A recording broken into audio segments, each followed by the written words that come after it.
Good afternoon. Ito po yung aming mga manok ngayon. Nasa gilid lang po ng pader. 10 lang sila. Hello!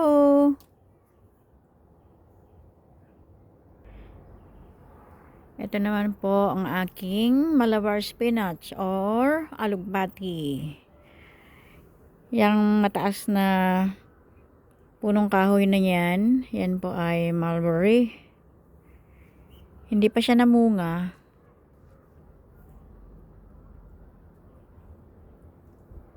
Ganito lang po yung tsura ng backyard namin. Lahat po naka-container. Kasi po hindi maganda ang soil namin. Ayan po ang dwarf na pomegranate. Daming bunga oh.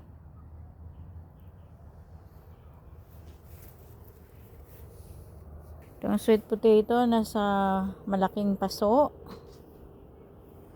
Ayan yung bayabas. Nasa malaking paso din. Mabilis siyang lumaki. Ilang buwan pa lang ito eh. Tingnan nyo.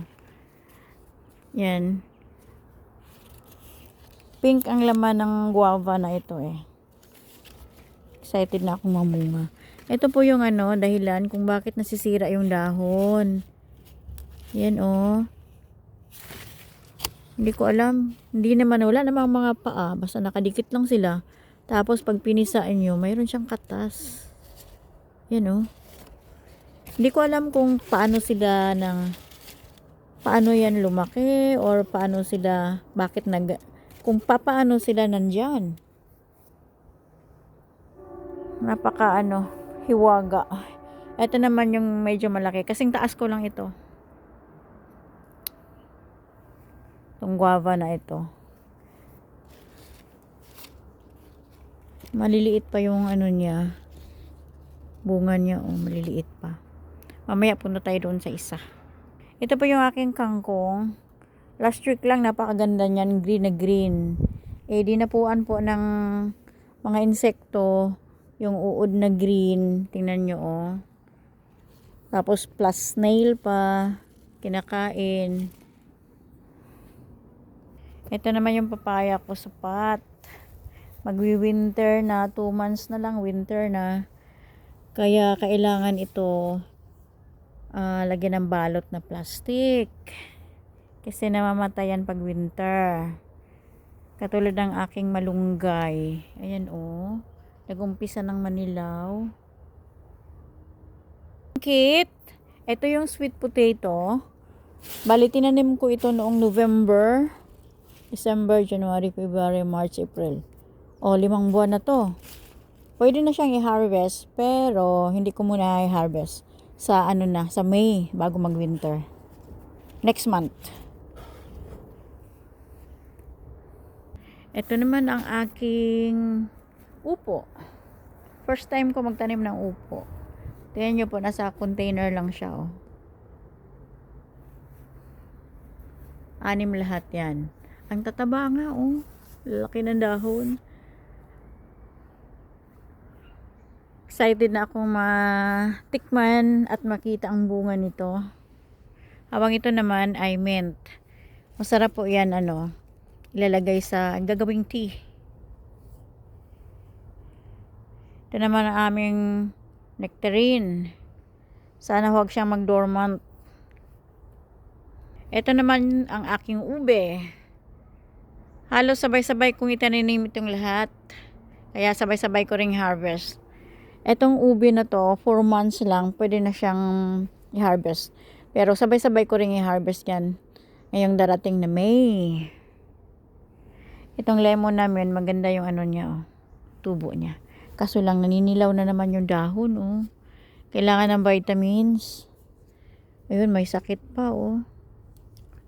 Ito mahirap sa mga halaman eh. May mga insekto. Ito naman po ang aking Baguio beans. Marami siyang bunga. Ito po, tingnan nyo. Ang daming bunga oh. Ang daming bulaklak. Madali lang pala magtanim nito. Kaso lang, Inumpisa naman kainin ng mga uod na green. Ayan na, nagkabutas-butas yung mga dahon. Pero so far healthy sila. Ito yung sinasabi kong bayabas. Isang bayabas ko. Mataas sa akin ng konti. Pero tingnan nyo namang bunga. Oh, hitik oh. Yan oh. Wow na wow. Yan oh. Wow. Itong kalabasa. May bunga oh. Dalawa sila. Ayan yung aming onion. Ito ang passion fruit namin. Ganyan itsura ng bulaklak niya oh. May bunga siya pero konti lang. Yung lahat ng mga bulaklak hindi sila nag-succeed. Konti lang yung naging bunga. Ito pa. Tapos may malaki na dito. Ayan siya oh.